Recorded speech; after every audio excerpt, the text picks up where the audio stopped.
Fala pessoal, sejam muito bem-vindos a mais um episódio do podcast da Tomorrow. Nós ainda não temos um nome oficial, em breve teremos. Eu sou o João, sou gestor de projetos aqui na Eu Tomorrow. sou o Eliezer, sou o Head de operações aqui da Tomorrow. E hoje a gente tem Falaremos um papo super interessante, né? marketing e vendas. Se você tem uma empresa, se você tem um negócio, seja físico, online, tanto faz, fica aqui que esse assunto vai ser muito interessante para você. Exato. João, Show. você que tá ali lidando no dia a dia com bastante cliente, e eu sei que essa é uma dor assim que você acaba enfrentando bastante. Eu queria uma visão sua sobre, cara, o porquê que, na tua opinião, acontece tanto essa divergência ali no dia a dia entre o marketing e vendas, né? A gente vê ali no dia a dia, a gente levou ali a demanda, mas o time comercial às vezes fala que não está qualificado. O que acontece no teu dia a dia e o que o empresário deveria fazer ou o que de fato ele precisa para conseguir ajustar isso e entregar performance e resultado ali para a operação dele? Cara, muito boa essa pergunta. Acho que tem dois aspectos. O primeiro é o processual e o segundo é pessoas.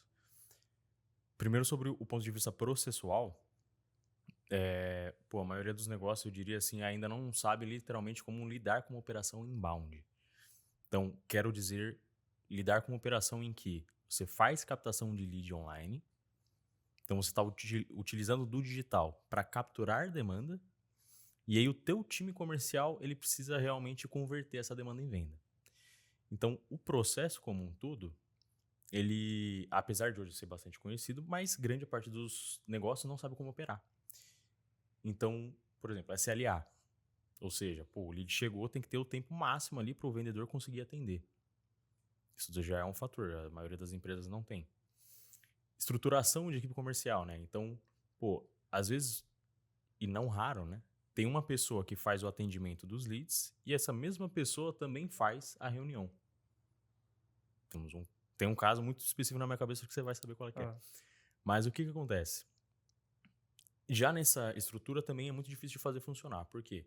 Essa pessoa que faz o atendimento do lead, então ela vai passar um período ali em que ela vai conseguir marcar muita reunião, só que aí ela vai ter que fazer essas reuniões e ela vai parar de atender o lead.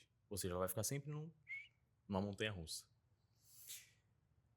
E aí, ela não vai conseguir ter uma consistência muito boa de resultado, né? Então, a questão de montar equipe para fazer esse atendimento do inbound já é um fator muito grande. E o processo como um todo também é outro que, a maioria dos negócios não consegue lidar muito bem com isso. Então, se conseguir ajustar o processo, já vai mudar o game completamente. E aí a minha vida e a vida também ali do time comercial vai ser mais calma, vai ser mais tranquila no geral. Agora, mesmo assim, ainda assim, com o fator processual, ele corrigido, eu sei e falo isso porque eu já fui do comercial. Ainda existe o fator humano. Do tipo, ninguém é um poço de conhecimento sobre tudo. Então, por exemplo, eu quando era do comercial, fui realmente aprender a vender. E eu era questionado, tá, mas e aí, por que não vendeu? aham. E aí, quando o time comercial é questionado sobre isso, várias coisas vão acontecer. Vai acontecer um diálogo interno, né? E grande parte das vezes vai cair no lead. Falar, não, o lead não era bom. Mas será que o script está bem azeitado? Será que realmente o time ele foi lá, conseguiu ter um processo que permitia ali fazer um spin bem feito, um fechamento muito bem feito e de fato convencer aquele lead, né, que era bom, ele ir para a reunião?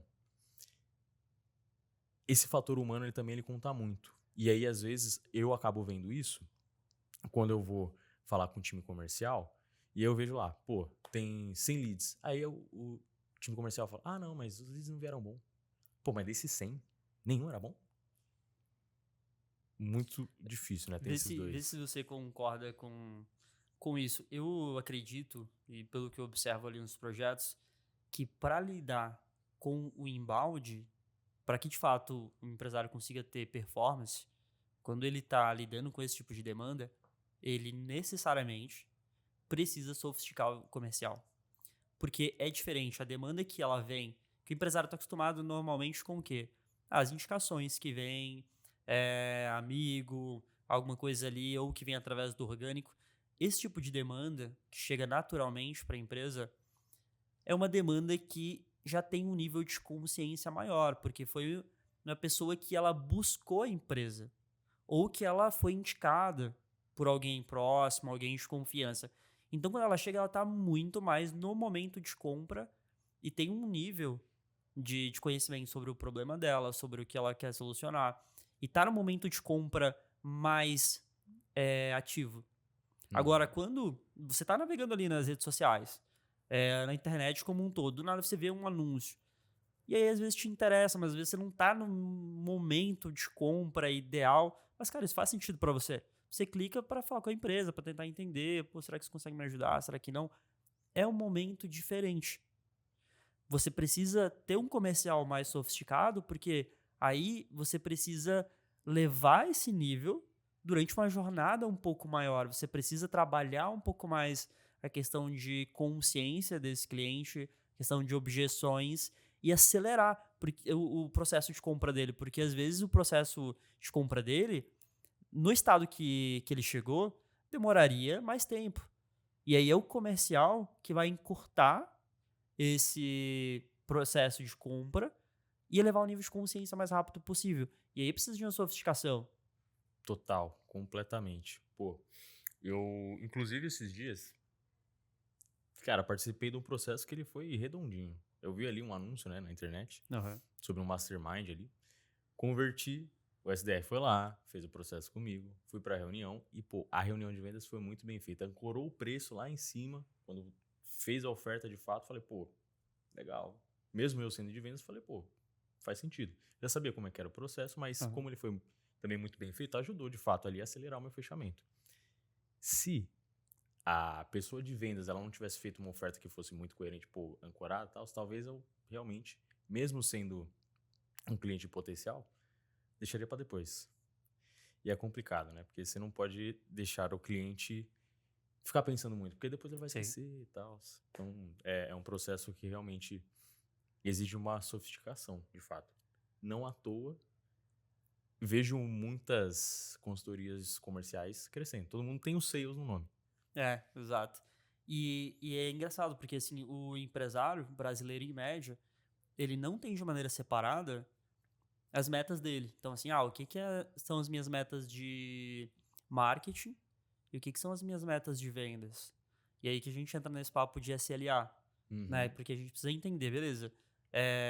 Quando eu falo de meta de marketing, eu preciso entender, por exemplo, o quanto que meu marketing precisa me entregar de potenciais clientes para o meu negócio.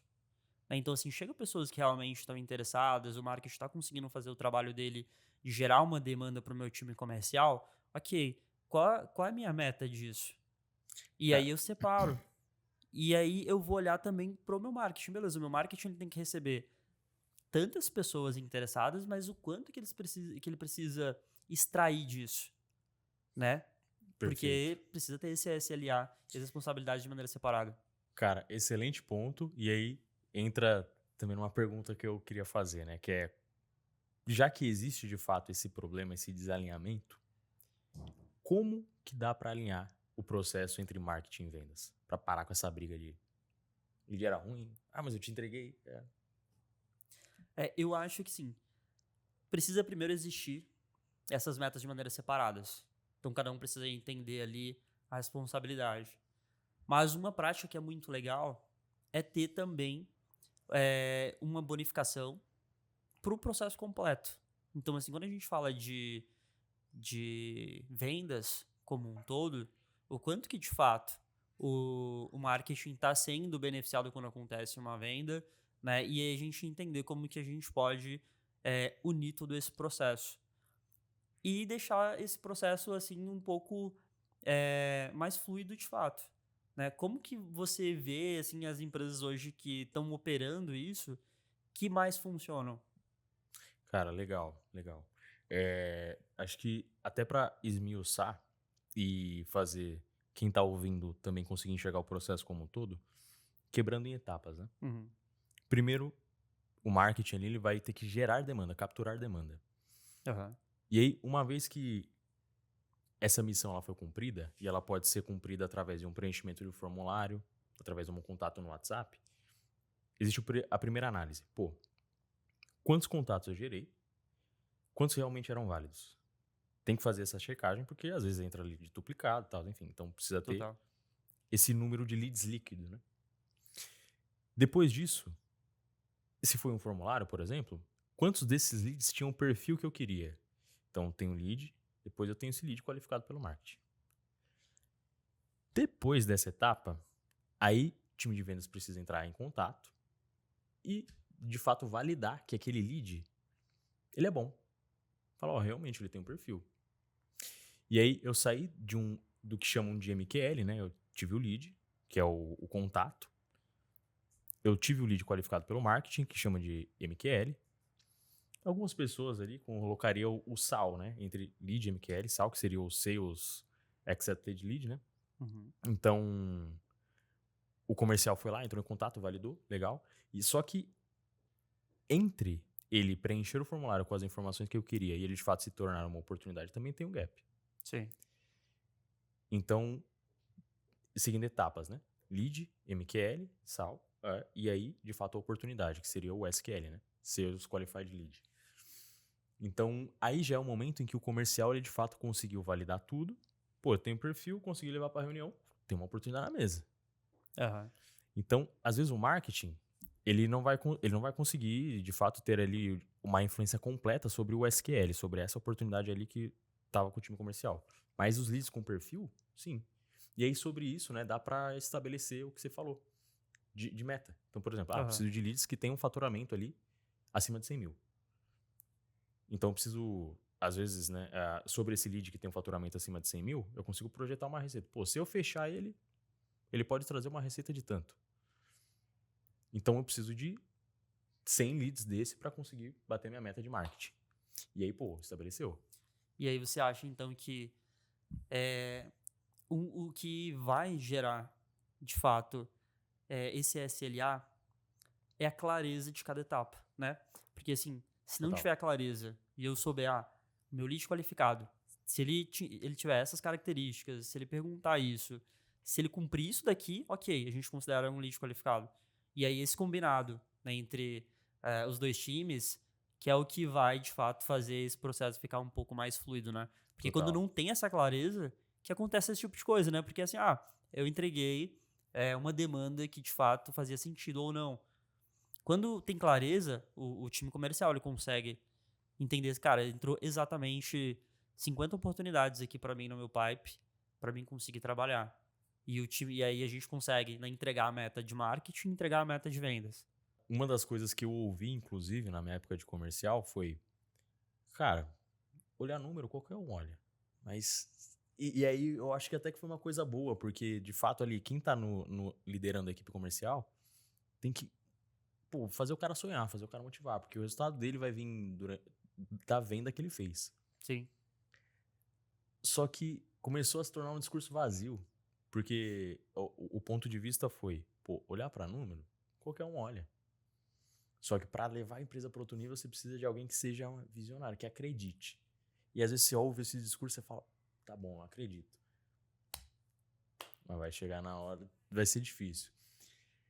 Então, tem que tomar muito cuidado, né, com esse ponto. Tem que saber quem que você tá trabalhando. Porque às vezes a pessoa não vai se Exato. desmotivar, mas às vezes, na Exato. maioria das vezes eu Então, diria. assim, por exemplo, eu tenho que olhar para o meu time e entender isso. Primeira coisa é mapear. Pô, eu sei que o João faz 10 vendas no mês. João, cara, esse mês a gente vai colocar 12. Vambora, vamos buscar. Uhum. Dá pra fazer. Agora, se ele não olha pra isso, já coloca, cara, a gente precisa bater 18 esse mês. Cara, às vezes não é isso, às vezes não vai ser com o João que a gente vai fazer isso. A gente precisa de mais estruturas, a gente precisa de mais pessoas. E é por isso que eu sempre falo, começar a estabelecer as metas, a primeira coisa é olhar pra dentro de casa. O que dá pra gente fazer com os recursos que a gente tem, né? Cara, legal. A gente tá se encaminhando aqui pro final do episódio. E aí, só para fazer um fechamento, acho que a grande questão é processos e pessoas. Né? Tendo ali um processo ali, como a gente falou, bem estruturado, tendo taxa de conversão, cada um vai entender ali sua missão, vai correr atrás dela. E aí, entender de pessoas para, de fato, conseguir lidar com isso, né? Estabelecer meta e conseguir gerir a equipe de forma saudável, né? Não estressar. É isso. Eli, cara, obrigado mais uma vez. A gente vai ficando por aqui. Se você gostou desse episódio, comenta aqui embaixo o que você gostaria de ouvir nos próximos episódios. Se inscreve no canal. E claro, se você tem uma empresa que está buscando ali um parceiro na parte de marketing, na parte de branding, na parte de performance, fala com a Tomorrow que a gente vai conseguir te ajudar.